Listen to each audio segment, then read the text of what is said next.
Abril, mayo y junio han sido mis 3 meses de más batallas que yo me he podido imaginar en toda mi vida. ¿Y por qué digo en toda mi vida? Porque siento que me cogieron fuera de base, porque siento que pensé que tenía todas las respuestas para tantas situaciones y me fui dando cuenta en el transcurso de la vida que en realidad no era así. Y una de las frases que mayormente repetí durante todos estos 3 últimos meses que estamos, y junio que estamos ya por culminar, primero Dios, ha sido una frase muy repetitiva y ha sido: Señor, guíame. Hay momentos en nuestras vidas que situaciones pueden sobrevenir con una gran intención de amenazar nuestra vida.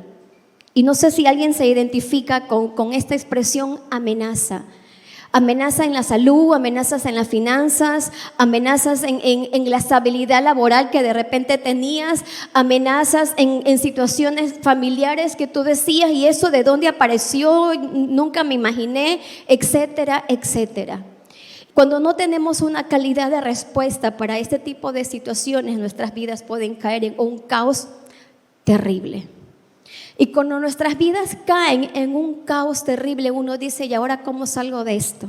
¿Y ahora cómo enfrento esta situación? ¿Y ahora cómo realmente respondo a cada una de ellas? Y yo quiero compartirles a ustedes hoy un pasaje que se encuentra en Segunda de Crónicas, capítulo 20. Y vamos a leer varios versículos a lo largo de este tiempo. Espero no pasarme con el tiempo, por favor. Y vamos a estar compartiendo en el capítulo número 20, versículos del 1 en adelante. Dice la palabra: después de esto, los ejércitos de los moabitas y de los amonitas y algunos meunitas le declararon la guerra a Josafat.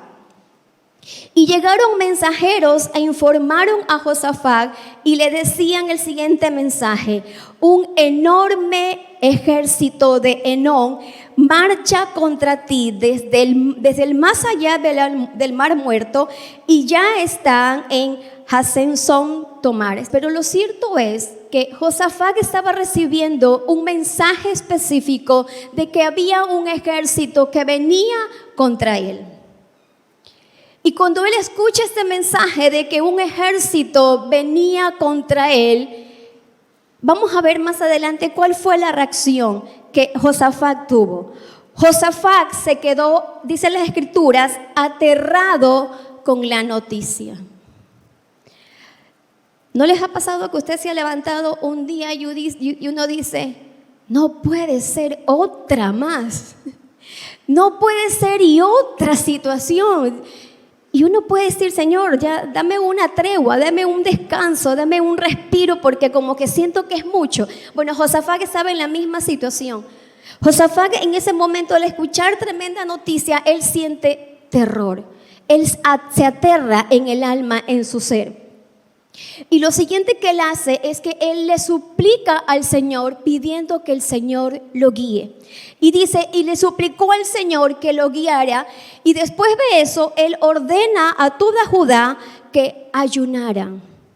Una de las cosas que me encanta de esa parte de Josafat es que él escucha la noticia, se siente aterrado, pero al mismo tiempo busca cómo solucionar la situación y empieza a dar pequeños pasos para buscar respuestas ante la situación que él estaba pasando. Josafat no era cualquier persona, era el rey, y por ende él se debía a su pueblo, y si él en su condición de rey estaba aterrorizado, él tenía que darle confianza a su pueblo, pero él no podía darle algo que él no estaba experimentando. ¿Estamos de acuerdo con eso?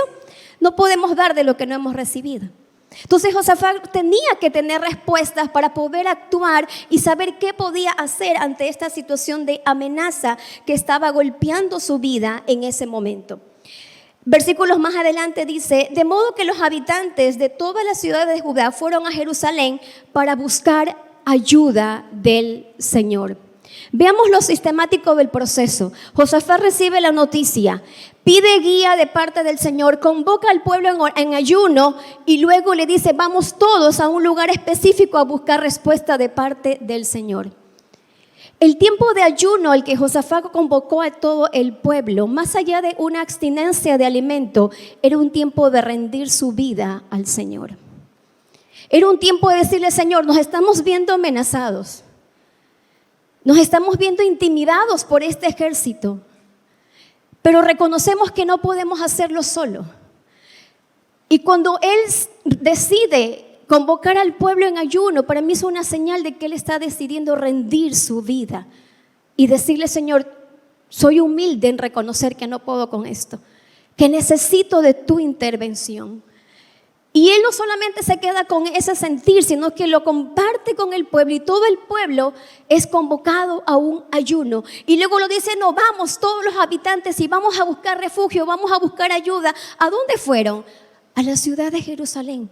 Fueron a ese lugar a buscar un refugio de parte del Señor y a buscar ayuda del Señor. ¿A dónde va usted y yo cuando necesitamos una ayuda del cielo? Sabemos que necesitamos una ayuda de parte de Dios, pero muchas veces ese no es el primer camino al que usted y yo caminamos. No siempre vamos por la ruta que el Señor está esperando.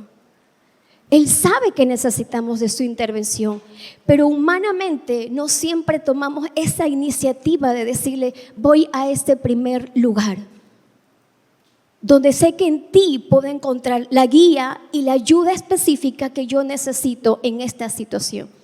No lo hacemos, porque muchas veces nuestra autosuficiencia y nuestro sentido a veces falso de respuesta nos hace sentirnos que la podemos manejar solos.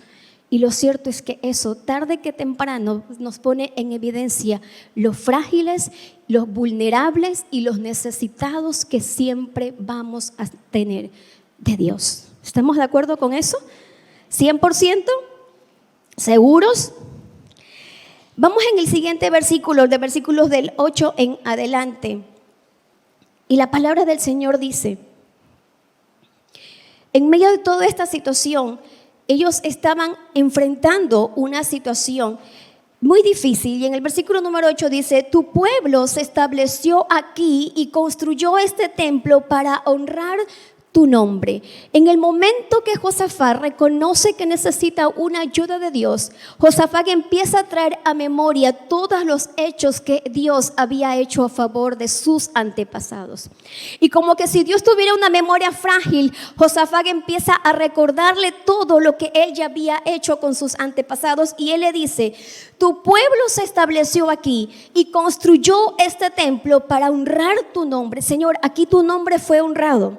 Luego ellos le dijeron, cuando enfrentemos cualquier calamidad, ya sea guerra, plagas o hambre, podríamos venir a este lugar para estar en tu presencia, ante este templo donde se honra tu nombre. Podríamos aquí venir y clamar a ti para que nos salves y tú nos vas a oír y nos vas a rescatar. Josafat era alguien entendido en los acontecimientos pasados. Muchas veces nuestra memoria es tan frágil y nos podemos olvidar de las glorias pasadas. Nos podemos olvidar de cómo Dios te dio victorias en el pasado. Y nos podemos olvidar de cómo el poder de Dios te acompañó en el pasado. Y como nuestra memoria es frágil muchas veces, entonces no acudimos a ese lugar de refugio, porque pensamos que ya esas respuestas fueron en el pasado y no obedecen al presente. Y cuando tenemos esa actitud, estamos totalmente equivocados en nuestro proceder. Porque Josafat reconoce la necesidad que tenía de parte de Dios y le dice, Señor, yo recuerdo lo que tú hiciste y tú me dijiste que yo podía hacer esto y nos prometiste que estarías dándonos una respuesta y por esa razón venimos en convicción de lo que ya la palabra había sido escrita y había sido establecida. A Josafat le tomó por sorpresa, ese enfrentamiento, esa batalla. Pero no le tomó por sorpresa el poder de Dios. Él sabía quién era Dios. No le tomó por sorpresa el poder de Dios, porque él sabía quién era Dios. Lo que él necesitaba recordarse una vez más es cómo voy a hacer ahora que estoy en una batalla diferente, pero con el mismo Dios de siempre. ¿Entendemos la ecuación?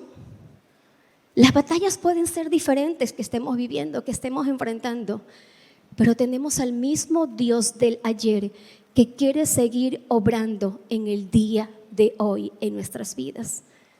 Y Josafat necesitaba que él y todo el pueblo entendieran que el poder de Dios no había terminado, que el poder de Dios no había olvidado a su pueblo, que el poder de Dios seguía estando ahí.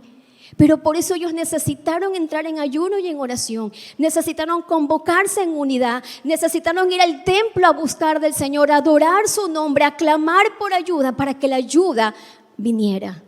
Para mí esos actos son de reconocer desde la humildad: Señor, te necesitamos a ti. Cuando hay una vida que se rinde, hay una vida que le cree, que está firme en su convicción en el Señor, las respuestas vienen porque vienen. La salida viene porque viene, la puerta se tiene que abrir y el milagro tiene que suceder porque estamos recordando el poder de Dios en nuestras vidas. ¿Estamos de acuerdo hasta ahí? ¿100%? En medio de todo esto, Josafat también era humano como cualquiera de nosotros. Y esa oración de convicción también era una situación donde él podía sentirse impotente, porque él decía: ¿qué más hacemos, Señor? ¿Qué más podemos hacer? El ejército viene contra nosotros, la batalla está ahí, vemos al enemigo al frente de nosotros, vemos que la cuenta está por no pagarse todavía y uno dice: Señor, está difícil este enemigo que se está levantando. Estamos siguiendo el tratamiento médico, pero no vemos todavía una sanidad completa y uno dice: ¿cómo me levanto de esta situación? Y sabemos que está ahí, no es algo en lo que uno pueda negarse y decir: esto no está sucediendo. No está sucediendo. El que tengamos fe no significa que la realidad no esté delante de nosotros, sino que la vivimos de una forma diferente. Eso hace la diferencia a través de la fe. Pero la realidad es que Josafat estaba entrando en un momento de impotencia como cualquiera de nosotros. ¿Quiénes no se han sentido impotentes en estas últimas temporadas de su vida? ¿Quiénes han dicho: Señor, ya no más?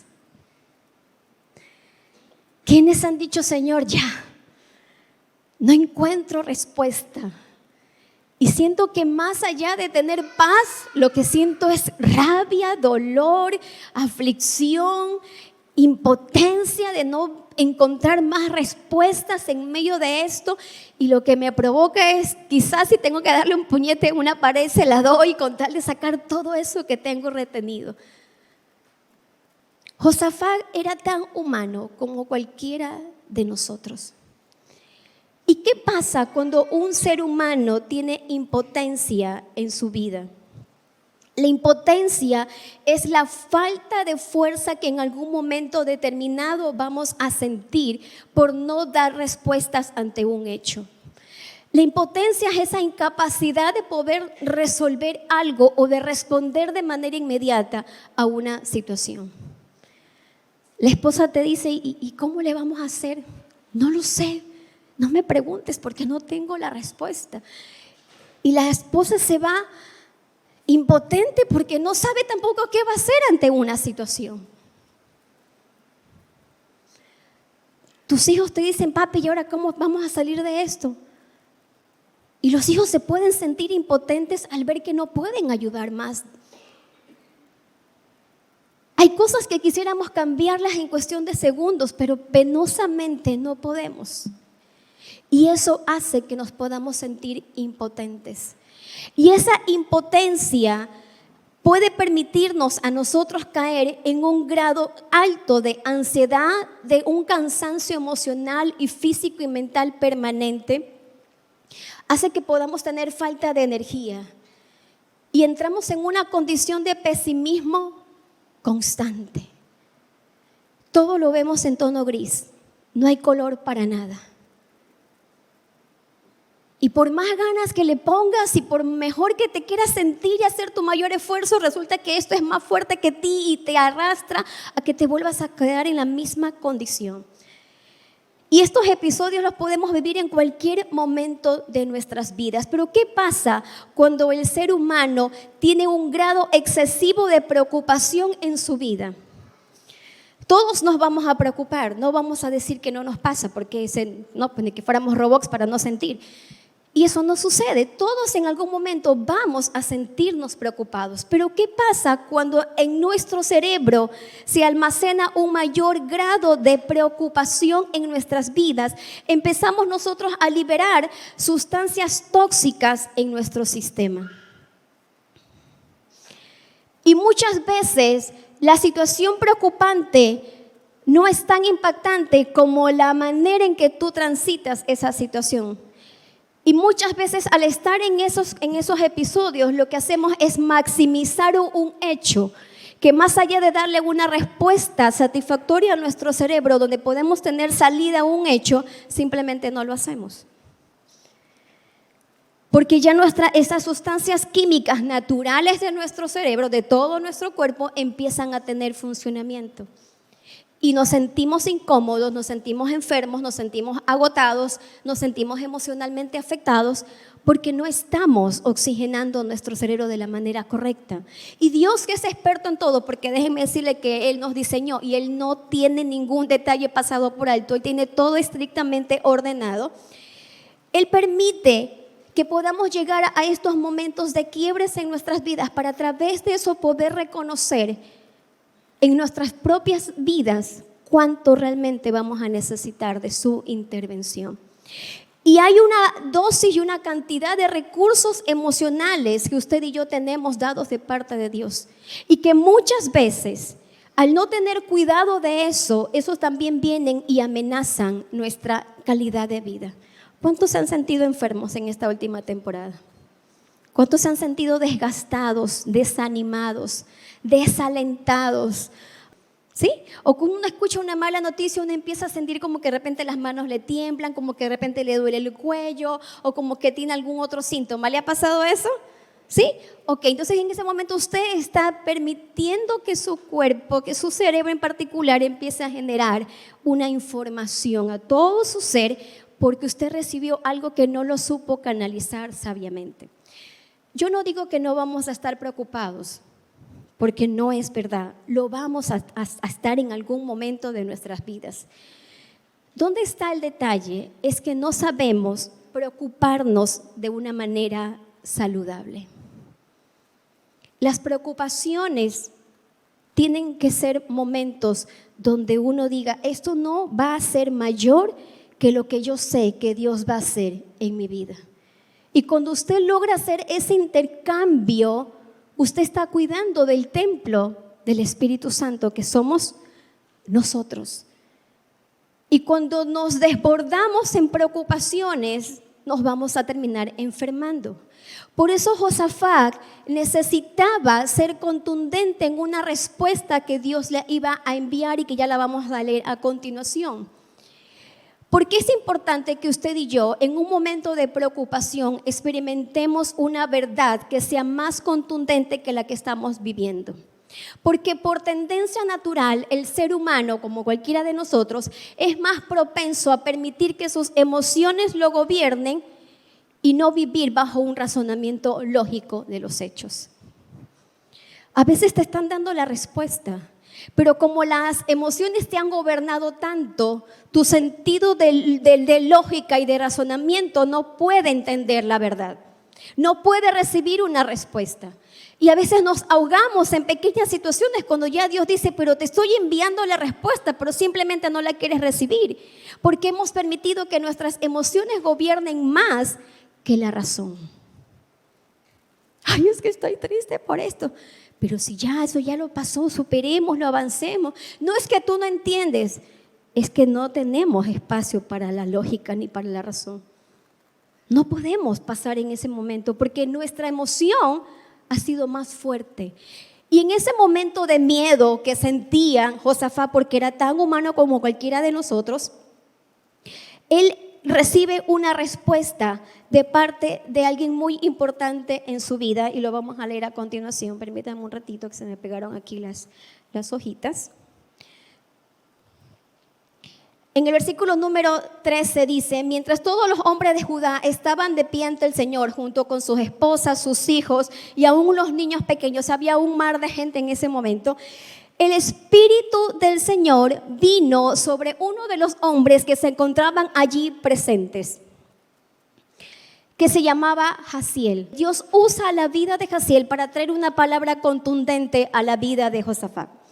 ¿Y qué fue lo que él le dijo? Escuchen.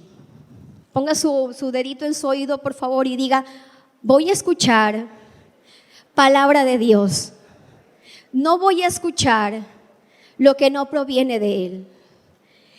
¿Por qué el Espíritu de Dios descendió sobre la vida de Jaziel? ¿Por qué Dios usó la vida de Jaziel para poder traer una respuesta a la vida de Jocabed? ¿Por qué?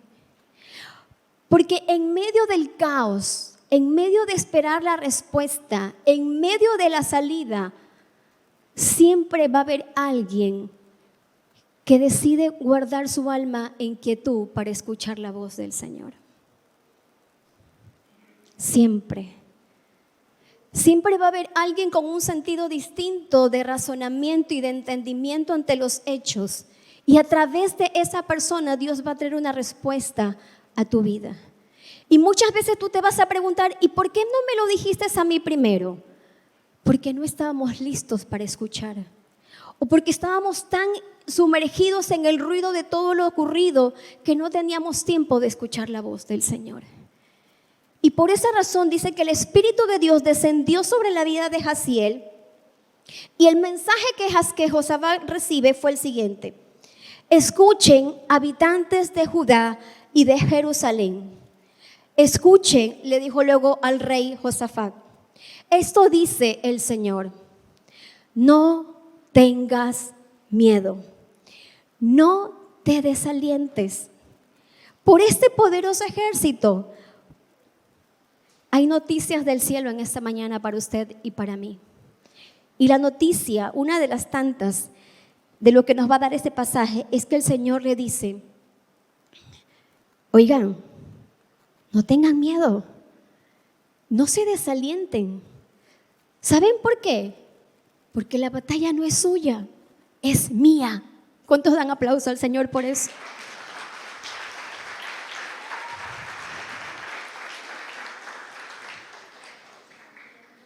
Oigan, ¿se están olvidando quién soy yo? ¿No están viendo quién soy yo? Porque no tengas temor, no tengas miedo, no te desalientes, no te desanimes, no te derrumbes. Te recuerdo que esa batalla que tú estás lidiando no es tuya, es mía. No es tuya, no te pertenece esa carga, no te pertenece esa batalla que estás lidiando. Es mi batalla, es mía. Porque Dios no nos va a dar más allá de lo que no podamos soportar y resistir. Y si hoy lo que tú estás atravesando te aflige el alma, te quebranta el espíritu, te merma la fe, es porque estás batallando una batalla que no te pertenece a ti. Y no has dejado que Dios se enseñoree y que Dios te gobierne y que Dios se establezca en esa batalla. Es tiempo de rendir nuestros brazos, nuestras vidas y nuestro ser y decirle: Señor, me rindo delante de ti. Porque si estoy como estoy, no es porque tú has querido, sino porque me he empecinado en que esta batalla es mía y he querido pelearla a mi manera. Y he querido buscar respuestas en mis formas de actuar y me he equivocado. Y después de que pasó todo esto, lo interesante que Dios les dice al pueblo al día siguiente, les da un mensaje bastante especial. Le dice: mañana marchen contra ellos. Y cuando estén marchando, los van a encontrar, hablando ya a sus enemigos, los van a encontrar subiendo por la cuesta del Cis al extremo del valle que da al desierto de Jeruel. Sin embargo, ustedes ni siquiera tendrán que luchar. ¿Cuántos dan gloria al Señor por eso? ¿Cuántos dan gloria a Dios por un Padre amoroso que cuida de usted? Yo me imaginaba que ellos se sentían todos poderosos, respaldados a 1000 por Dios. Iban con una convicción única. Sus emociones estaban siendo desatadas en ese momento. Toda estructura se estaba quebrando porque ellos se sentían fortalecidos de adentro hacia afuera para poder avanzar en lo que tenían que hacer. Y cuando Dios los ve todos felices, contentos, alegres entre unos, conversando con los otros probablemente, diciendo Dios nos está dando la victoria, ya Dios nos tiene la respuesta, todos felices, el Señor les dice, y saben, ni siquiera van a tener que luchar. Si ellos no hubieran mantenido esa visión de enfoque, probablemente no hubieran disfrutado del proceso de la victoria. Y Dios quiere que en medio de la batalla tú disfrutes el proceso que te lleva a tu victoria. Porque en ese proceso es donde tú puedes conocer el poder de Él. Y después de que pasó todo esto, más adelante en el versículo número 18 le dice, entonces el rey Josafat se inclinó después de que recibió toda esta respuesta de parte de Dios, se inclinó rostro en tierra y todo el pueblo de Judá y de Jerusalén hizo lo mismo en adorar al Señor. ¿Sabe qué mueve la mano de Dios en medio de una situación? La adoración. Cuando usted decide adorarlo al Señor, usted logra tener una paz que antes nunca había experimentado en su vida. Porque ya usted lo adora libre de todo peso. Usted siente su alma tan ligera, tan despojada de cargas, y usted logra dar una adoración genuina que nace de su corazón al reconocer quién es Dios en su vida. Luego de esto, en el versículo 19 dice, después los levitas de los clanes de Coag y de Coré se pusieron de pie para alabar a viva voz al Dios de Israel. Versículo número 20 dice, temprano a la mañana siguiente, el ejército de Judá salió al desierto de Tecoa. Y de camino el rey Josafat se detuvo. Él iba revestido de lo que sabía que Dios estaba haciendo. Y le dice a todos los habitantes de Judá, escuchen, habitantes de Judá y de Jerusalén, crean en el Señor su Dios y podrán permanecer firmes. Cuando usted y yo creemos en Dios, desarrollamos una convicción que nos mantiene en una actitud de ser inquebrantables ante las situaciones. Porque cuando usted cree en Dios, nada lo mueve de esa verdad. Y esa verdad repetida y aplicada y practicada en nuestro día a día, en nuestro diario caminar, se convierte en una convicción. Y esa convicción lo mantiene firme. No, yo no quiero saber lo que dicen los políticos. Yo sé en quién estoy creyendo. Y esa convicción lo mantiene en una condición de firmeza, de ser inquebrantable ante cualquier argumento que se quiera levantar en contra del conocimiento de Dios sobre su vida. Y por eso Josafat le dijo, si usted cree en Dios, usted va a poderse mantener firmes. Era un mensaje que él les estaba dando camino a lo que él tenía que seguir haciendo. Y luego le dice, créanle a sus profetas y tendrán éxito. Y más adelante dice, después de consultar con el pueblo, el rey nombró cantores que caminaran delante del ejército, cantando al Señor y alabándolo por su santo esplendor. ¿Y qué era lo que ellos cantaban a viva voz? Gracias al Señor, porque su amor es fiel y perdura para siempre. Porque no hay nada ni nadie que te pueda separar del perfecto amor de Dios. El temor, la angustia, la desesperación queda en la cruz, porque el perfecto amor de Dios sobre tu vida echa fuera todo temor. Y Dios quiere traer libertad a tu vida. Dios quiere traer libertad a tu corazón, a tu casa, a tu familia, a tus finanzas, a tu sanidad. Dios quiere hacerte libre, pero necesitamos regresar a esos antiguos rudimentos y decir, Señor, me equivoqué, no creí en ti, puse mi confianza donde no tenía que ponerla y me desgasté pensando que ahí encontraría respuestas, pero simplemente no la hallé. Y me desalenté y me desanimé. Pero hoy decido volver a creer en ti y en tu poder. Si usted está de acuerdo con eso, yo quiero animarlo que usted se ponga de pie y vamos a terminar este tiempo orando al Señor, pidiendo una vez más que Él restaure nuestras vidas, que Él restaure nuestros corazones y que Él traiga la respuesta que estamos necesitados en este día, en el nombre de Jesús.